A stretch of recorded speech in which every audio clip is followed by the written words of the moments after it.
Hi, everyone, and welcome back to another episode of Marketing Corner. Woohoo! Woo! We have a soundboard now. Does that work? I don't know what I just did. I might have just changed my. If you can still hear us, apparently If you can still hear us, it didn't fuck up, so we're counting on it. I think it works. I think we're fine. I think we're fine. This is episode 134. Woohoo! And today, if you haven't noticed by the headline, we have a guest with us, Dennis. Hello. Not Daniel. Dennis. Yes. That's Hashtag internal not joke. Daniel. Internal But, joke. Had to be there, guys. Dennis with us, and Dennis is a bit of a PR wizard. Can you say that? How would you define yourself? PR guru, PR wizard? I would be far too modest to say that. Just expert. Okay, PR guru. And I've known Dennis for quite some time. I've worked with you on a few cool things. Sure. And we thought it was kind of cool to bring you in to talk a little bit about PR. We talk a lot about paid media. We talk a lot about all these different things. Mhm. And we haven't really talked too much about PR. Not in a while. Not in a we while. had a couple of PR episodes 137 years ago. I think, Yeah, something like exactly. that. Quite Yeah, a so it's while been ago, right? Pre-AI. Yeah, I pre-AI. will say. And that's also an important note, right? Yes. Hint, So, hint. Spoiler. Hint, spoiler, Yeah. right? So, so without further ado, would you just let's just start. Can you just briefly introduce yourself, Dennis, to the audience if they've never met you before?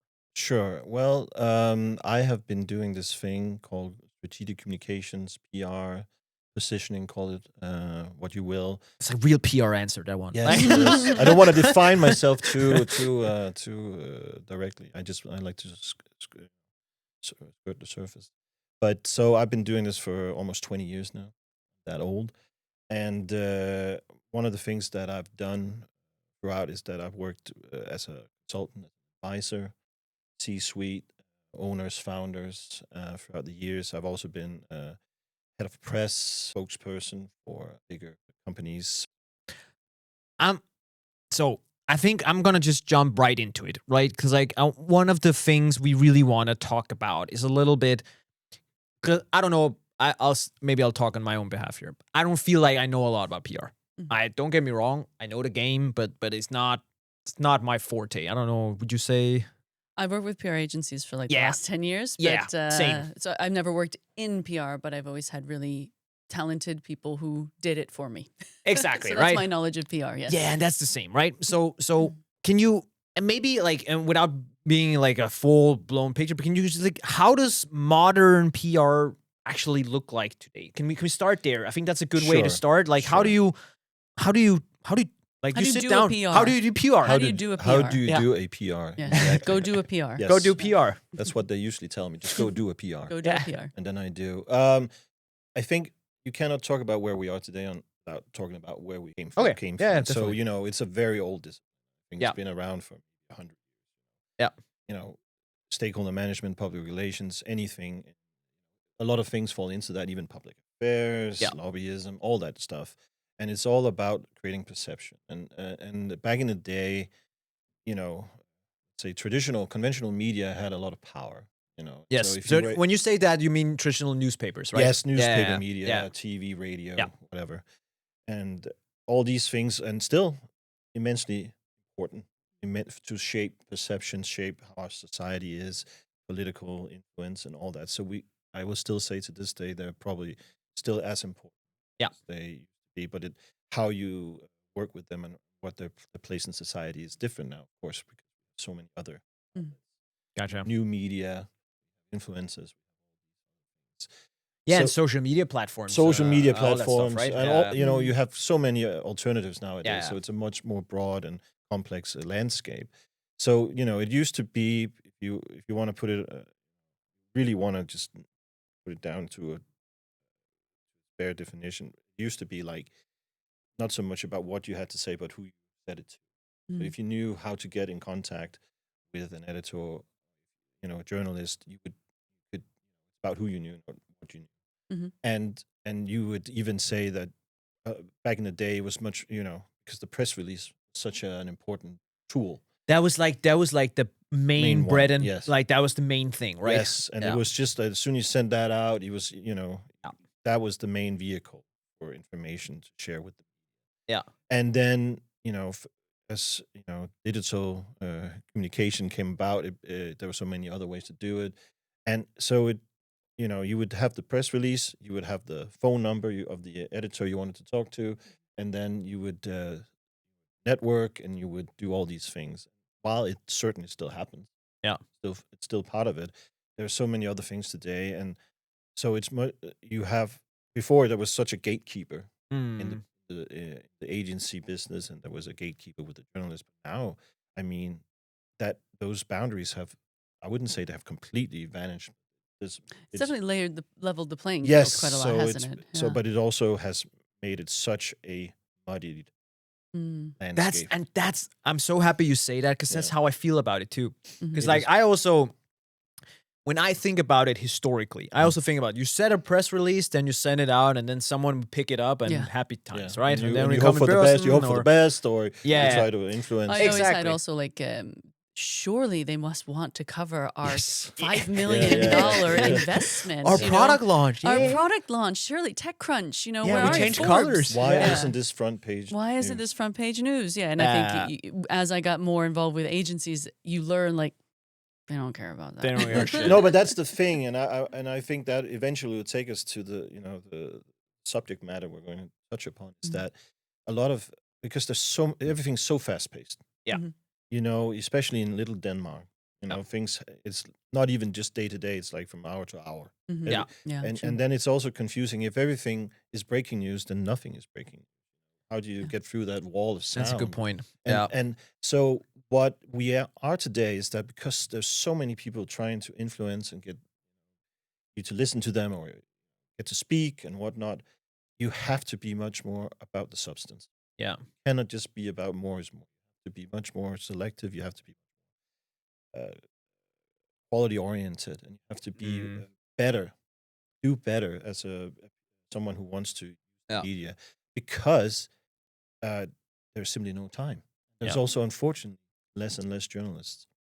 Yeah. Unfortunately, for economic reasons, financial reasons, they have to cut back, and we hear it every year nowadays, and it's really sad. The newspapers in general are struggling. Like, Yes. yeah, right? There's Like, a whole other debate. that's there a about whole their episode in itself, financial right? structure and but, incentives and yeah. stuff like that. But I think, just leading into where we're going, I think with AI, specifically large language models, we could see a renaissance, because the legacy media, if you will, the ones that have been around for a while, who are deemed most trustworthy, who are Yes. deemed to be substantial, have the experts, the journalists that know their business, not just writing stuff, mass producing stuff, they can potentially see a resurgence, because if new gatekeeper of information, search, Mhm. Yeah. they prefer earned from Credible sources. sources. And that is actually, I wanted to get into that before we go too much into the AI, because I hear this term being used. Could you clarify for our listeners the difference between earned media,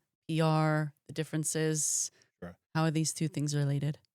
We have the POS model, Hmm? if you will, which is paid media. Then Mhm. you have owned media. Then you have shared media. And then you have earned media. And earned media is anything that you don't pay for. Right. If Okay. someone else picks up about what you've so done. that's That's someone I go out and shout, I have really nice pants, and then somebody picks it up on the street, and like, I didn't pay for that. I'm just simplifying. Okay, that was a Very really bad simplified, example. Well, Yeah. I suppose, okay. Okay. maybe. I would say that if you anything that you don't have to pay anybody to. But pay okay, attention let's to. make it more realistic. I write something on LinkedIn. Like, Sure. I make some sort of announcement on LinkedIn, and then a journalist sees that LinkedIn post and writes something on a newsletter or a newspaper. Yeah, then you. Is that earned? Well, not necessarily, because sort of the clue is in the name. Earned. Did you earn it? Did you Okay. give the journalist, typically, or whomever? It could also be a blogger, or it could Yeah. also be anyone with a platform. Yeah. Did you earn to get written about? Did you show that you had the most substance, most relevance, the most newsworthiness? But he decided, right? Like, or that Yeah, but so journalist you decided. yeah. So they are still the gatekeepers of what is Okay. considered. All right. But so the word earned is very important to me here. So you have to make sure that you earn your way. You have to be able to not just, say in Danish, "lægge kalorier." You have to really give them something of substance. Mhm. because they don't have time for anything. No. Most journalists, unfortunately, have to publish a certain amount of articles Mhm. because that helps with the algorithm. Yeah. That Yes. helps with the advertisements and all this and the clicks and all Mhm. that stuff, and it's really sad. So they all keen on getting more substance because that's what they're in the game for. They want to give information to society that is valuable for them. And would an earned, not to get too much into this, but I'm No, I think like it's you. I'm this is just good. trying Yeah, let's to go. Let's go. to get my head around it. Like, so Sure. I've done a funding announcement in TechCrunch. Sure. We had exclusivity. It goes live, but then it gets picked up by Yahoo News. It gets picked up by Sure. Forbes. It gets picked up. So technically, I paid for that. Well, that PR agency worked with me to get that exclusive deal with TechCrunch. But everything that comes after, would that be considered earned? But did you pay TechCrunch? No, you pay I Yeah. paid the PR person Yes, to get me in yes. touch So with that is TechCrunch. considered earned because It is earned. it is the difference is Okay. did you pay like for a native? Got it. Or yeah, advert yeah. Okay, or- so I paid the Gotcha. PR person, Yeah. but that doesn't count. No, It's you should the pay journalist. the PR Yeah. person. The Should- journalist paid the journalist did not get paid, and No. therefore it's an There's earned. no and money everything. being exchanged between you and the media in Yes. question Okay. because So that's the that- big differentiator. it is what I would say what you pay the PR person is to qualify the information so that it qualifies to become earned. Yes, and because that's a really important thing about having a PR agency that I learned is so many people in house, and maybe you're going to talk about this. Think we can do it. We can do it. But when we have a PR agency, they go, no one cares about that. No one, the thing that you think is Yeah. so important.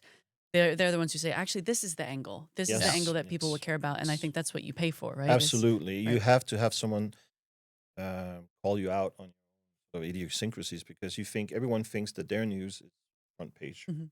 basically, and that's because you're so passionate about Yeah. what you do. You're so engaged in it, know so much about it. Why doesn't everybody love it as much as I do? So it's Mhm. hard to see past that. So you need someone to sort of vet it a bit and also help maybe see a different side of it. And that's the point that you made us perfectly encapsulates all of it, is that journalists are not here to promote you. Mm. Not at all. They are here to provide valuable information to To the public, Yeah. right? Yeah, That's not to why us. they're Yeah. not here to promote your business. You can pay for that. And then what they'll always say, well, I'll refer you to the sales department, yeah. right? So that means whatever you try to send to the editor, they say, well, it's not up to snuff. Sorry to say. Mhm. So that's why you need someone to help you sometimes. Yeah. And that's why it becomes earned, because you really have to earn Have it. something to say. Makes total Yeah. sense. And well, I think the reason you also use these PR agencies is also the connection part. Like, I feel like just speaking of trying to do this in-house, but I don't actually know the journalists. Adam, yes, I could probably, if I really worked hard at it over many years or whatever, I could get that network built up. But as of now, I don't. And you don't have time for that. And just like, Exactly. and I don't have time for that. And just like we talked about, and this is at some point, like sometimes I would mention the media, and Dennis just goes, "Yeah, and this guy, oh, he doesn't respond on LinkedIn. You need to catch him on the phone." I'm like, okay, sure. That's what you pay for as well, right? Exactly, The- right? The connections and Yeah. Yeah, you still do that. I mean, it's still important, but I think it became less important because there's so many people out there vying for your attention as a journalist. So Mm. you're both a very privileged position because you don't really have to go look for the stories; they will find their way. But the key is to find the good ones. Yeah. And that is because if you get, let's say, you get sent 100 press releases a day, Jesus. and there's only 8 work hours in a day, and you also have to write something, and you have to go to meetings. Yeah. You're very picky. So Huh. you have to. So what you do is essentially you learn to vet what is BS, Mm. what's substantial, and then so you have to get past that important threshold. If you don't, you end up in the void, Mhm. and you might not get picked up at all, or you may be picked up later. And I think that's important. But so you have to really be much more quality oriented. Be really mindful about what is the media, why that media, and what do they care about? What do they write about? What does this Makes total journalist sense. typically write about? You have to tailor it to the receiver. Mhm. It's classical. It's Yep. classic communication. It's not sender oriented. It has to be receiver oriented. Gotcha. anything you do has to be relevant for that person Yep. or that scene. And I think we kind of hit the halfway mark. And I want to make sure we cover AI Yes. in The thing we've PR. never talked about before. Yeah. So guys, in case you haven't heard, there's this There's thing something called AI. Chat. What's it called again? Chat. Chat, Gemini. chat, Gemini chat, bro, Chat- bro, chat- chat. bro Bro chat. chat, yeah. But obviously, this is kind of leading into this kind of AI talk, and how is it changing the PR landscape? Because everyone now thinks that they're a writer. Everyone Yeah. now thinks that they can do this. What are you encountering in your role with the changing landscape of AI? Yeah, like we talked about before the episode, I was part of a webinar about thought leadership, I believe, Yeah. a couple of years ago. You said something very wise I back said then. something very, I thought was very wise, but it turned out to be dumb. We all make mistakes, Dennis. It's yeah. cool. Hopefully, No judgment. You're people still learn. here, right? Yeah, somehow, despite everything. I think I said something to the, because it was the last question. And Yeah. I think you asked, what do you think AI, what kind of influence or impact is it going to have? Exactly. And I said, I don't think it's going to have any impact on PR anytime soon. Ouch. Yeah, and I was right at the time, but then On that day, you were right. yeah, on that day, and then On what that very specific day, you yeah, were on that spot day on. I was, as one of the rare times I was right, but then something happened. The next year, ChatGPT really had a breakthrough, Mhm. Yeah. and not only that, it's been going exponentially and just growing and getting exponentially just bigger and bigger. And what we actually seen since then is that it's.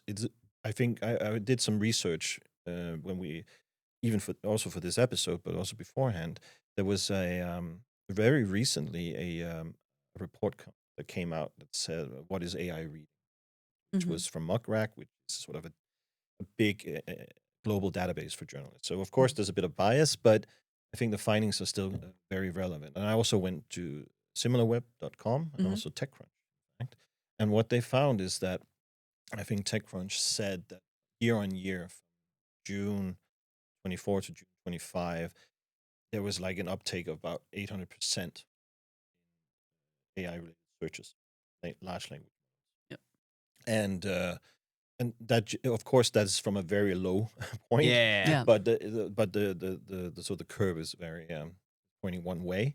And what this report also said was that it actually, what I've learned since then is that not only are more and more people, because they're forced to, because that's the first thing you see when you do Google search, you get an AI generated Yes. response. Mhm.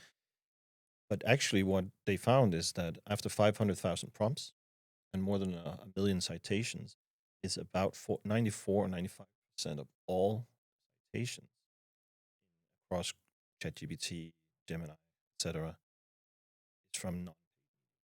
Mhm. And I think that speaks volumes. So when I saw that, as I was working with a couple of guys about how can we think integrated PR and some of the other things we did in the agency I used to work for, Vision, we just said, okay, this makes total sense. There's something here. And I think what we found out is that before anything gets or everything gets commercialized, always how it goes, Mhm. Yeah. there's an open highway where we have the LLMs, specifically AI, that are up for influence. Yeah. Exactly. You can influence these as with anything else. The guardrails haven't been established. Let's No. put it that way, right? Yeah. So it's still an open playing field. Exactly. How long it's going to last, who knows? But right now, there's an open playing field to influence large language models as you would any other stakeholder. Mm. And for that reason, I've started calling this subsection of the stakeholder management landscape for AI relations. Ah. Okay. And what do you mean by AI relations? PR stands for public relations. Yeah. But within that, there's a bunch of stakeholders. It could be your media, it could be buyers, it could be consumers, it could be politicians.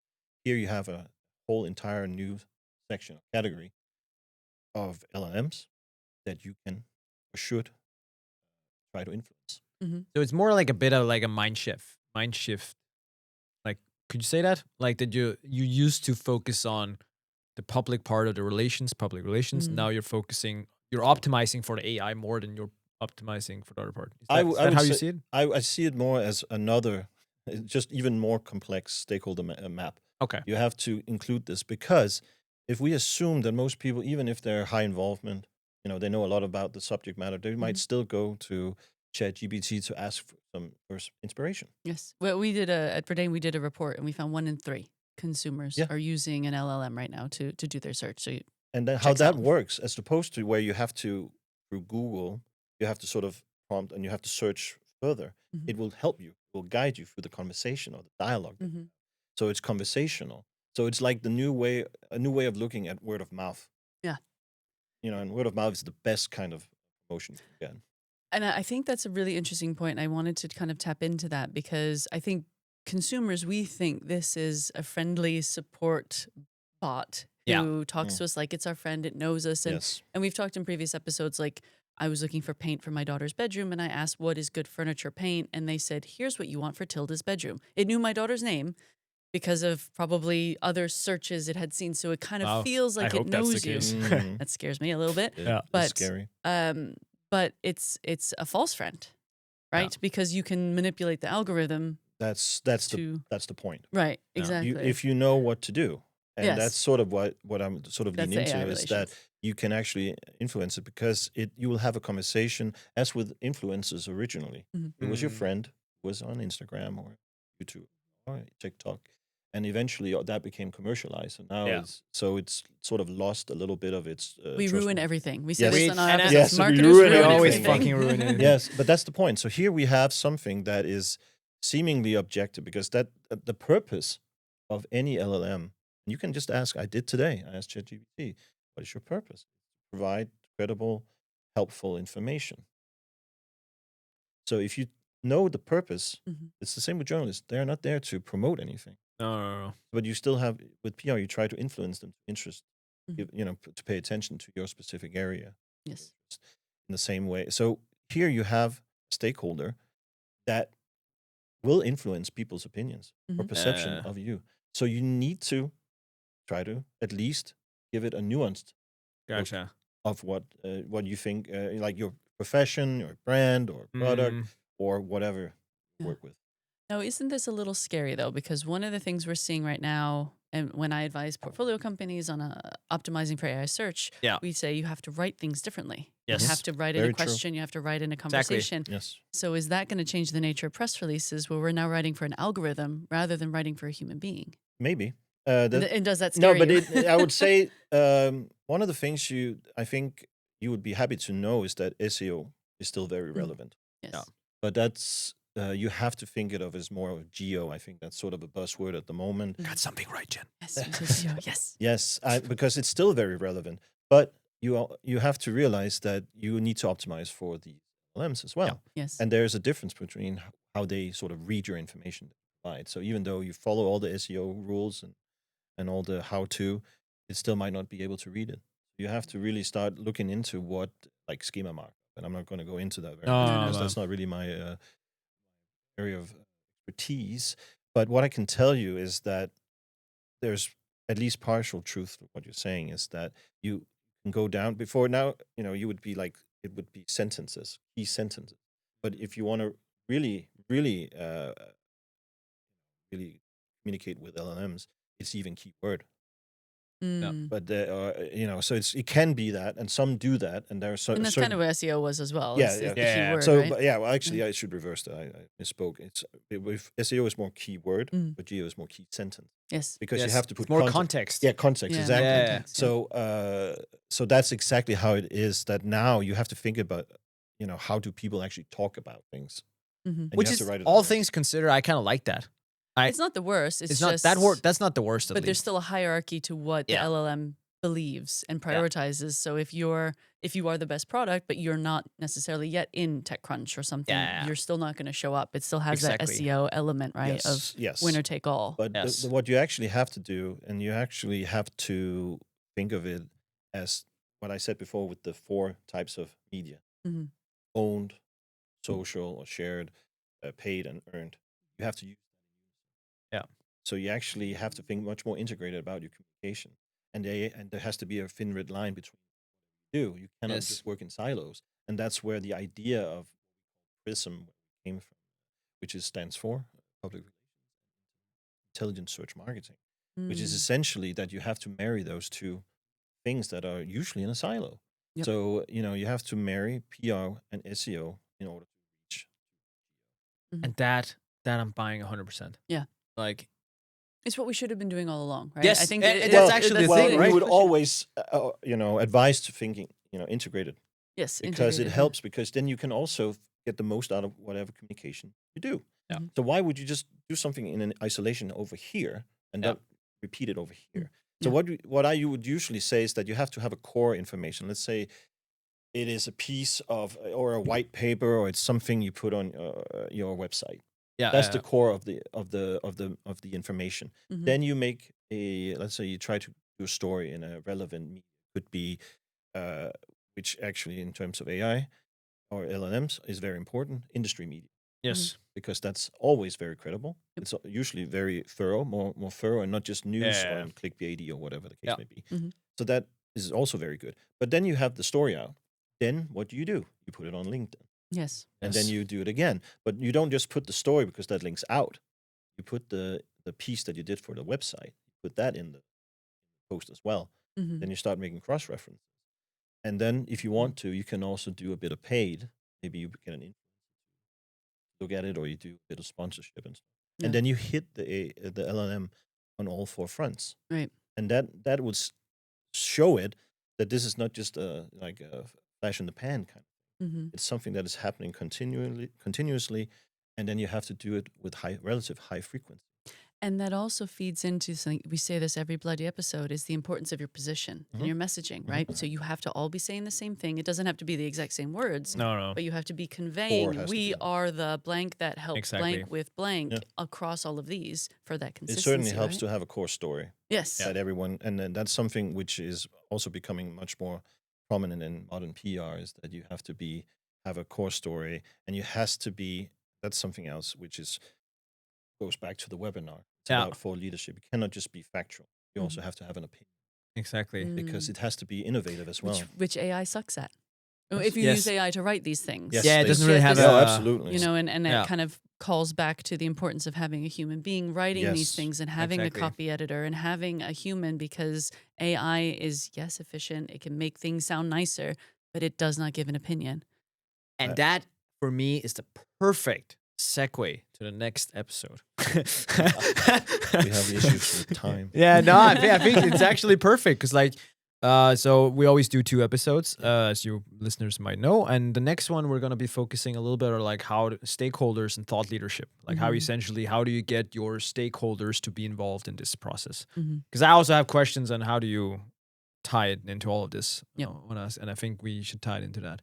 But before we move on Yes. to that, I do have one happy PR AI related story. I know everything's changing and it's not necessarily doom Yeah. and gloom, but I was with a portfolio company and we were looking at their channels and we were looking at what was driving traffic. I was like, oh, what's this? And they said, funny enough, that's a press release that we released 3 years ago that in the media, no one cares about it anymore, but the LLM is picking it up and it's kind of resurging old PR. Yeah, that is actually a very important thing that this Muckrack report, What is AI Reading, came to. So what, the internet remembers, Yes. correct? So if it's there, For and better or for worse. Yes. Yes. Yeah, exactly. And so things, if you do it digitally, it doesn't go away. I mean, I'm not going to say that the written media should die. No, because it's great. It's good. It's good, substantial reading. But I think that what you will find is that if you make sure to make content that is relevant, it doesn't become irrelevant. Yes. So then the internet remembers. So what you will find is that it will refer to something maybe even 3 years old or whatever it may be. And but more than anything, we've found that relative high frequency, like within, let's say, a month, they prefer actually they don't exclusively look for information that's 30 days or less old.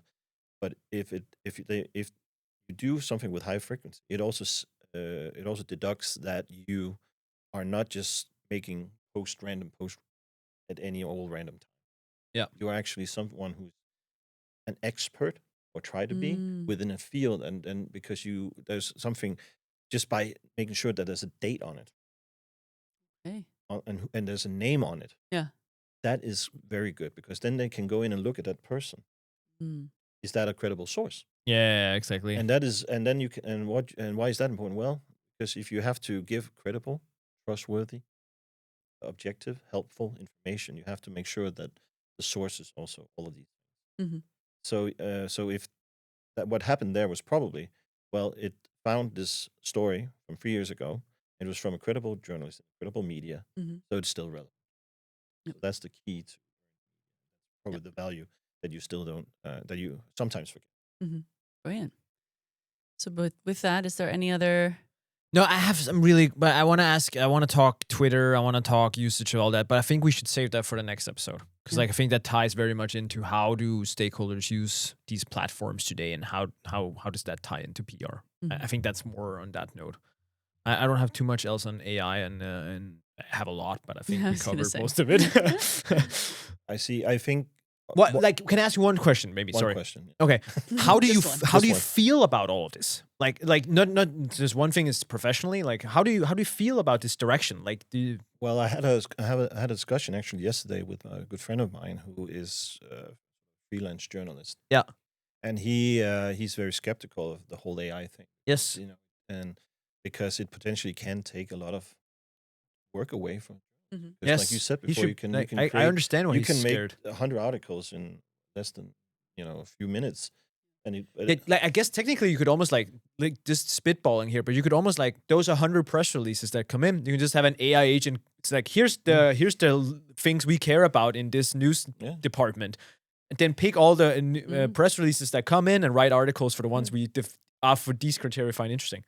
but If they don't already have that, they should probably make that. They certainly they could also just replace all the journalists with AI bots that could write an article based on what And I someone bet writes you them. there's one CEO out there who's already doing it. It was at least considering Yes, it. yes, of course, and that's the big problem because and journalists, for better or worse, they are, someone that we really rely on to get proper information. Yeah. People, and of course, they, sometimes they also make mistakes and forget about their supposed unbiased, nature, and they get influenced in all these things. But we need them.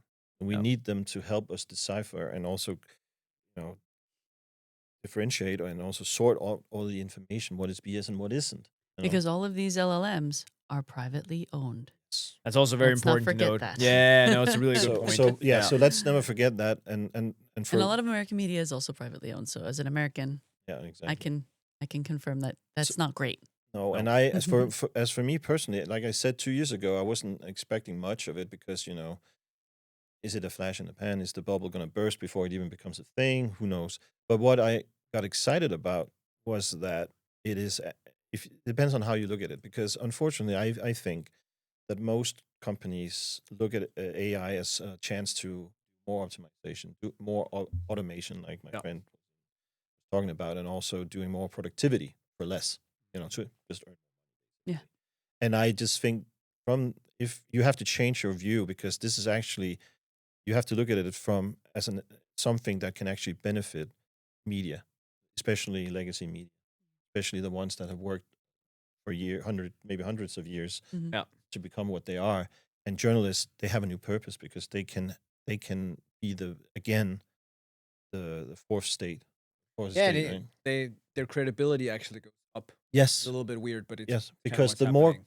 BS and crap that comes Yeah. out, people will start to More look, we'll look to those. they will look Yeah. to the ones that are not. Yeah. Yeah. The way you Because- stand out is to not be Yeah. AI. Yeah. So yeah. you have to. It's so the more regurgitated stuff that comes out, less focus on quality and more on quantity. Mhm. The more people want to, like with music, Mm. more and more people are going back to vinyl, Mm. right? Yeah. It's like it's going up and up and up.